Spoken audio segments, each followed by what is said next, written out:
были укрепления, и валы, и рвы, и там рогатки внизу стоят. И с течением времени он, конечно, упадет. Пока памятник федерального значения Кучумово городище Искер окончательно не разрушен водами Иртыша, необходимы немедленные работы по его изучению, заявляют археологи, показывая остатки древнего сибирско-татарского города редким гостям. Тропы современных туристических маршрутов обошли стороной богатейшее историко-культурное наследие Средневековья. И совершенно напрасно утверждает автор всероссийского проекта «Татар-тур» Гулливер Альтин. Этнотуры сегодня популярны среди путешественников из Европы. И, конечно, здесь нужно и восстановить памятник, и заниматься инфраструктурой. Пока там не будет инфраструктуры, ну, туда подъехать невозможно. Начнем с этого, да?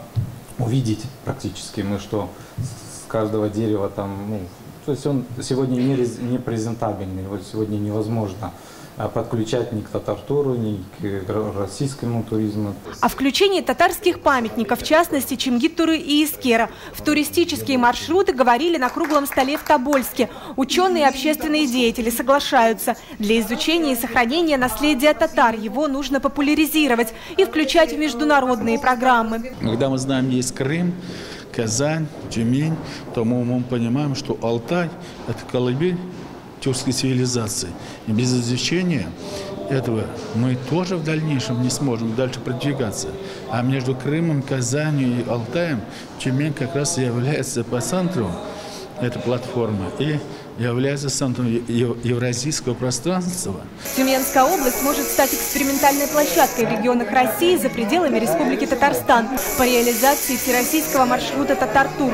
Об этом в настоящее время ведутся переговоры с правительством региона. А для этого, по словам авторов проекта, необходимо участие властей на всех уровнях, от федеральных до районных. И в данном случае, конечно же, правильно звучало, что на уровне областного департамента должны быть предусмотрены межмуниципальные программы для того, чтобы вот эти все проекты, о которых мы сегодня говорим, они могли бы реализовываться. Турмаршрут предусматривает создание татарских кафе и гостиниц, показ колоритом сибирских татар гостей Тюменской области, знакомит национальные центры культуры в Тюмени и Тобольске.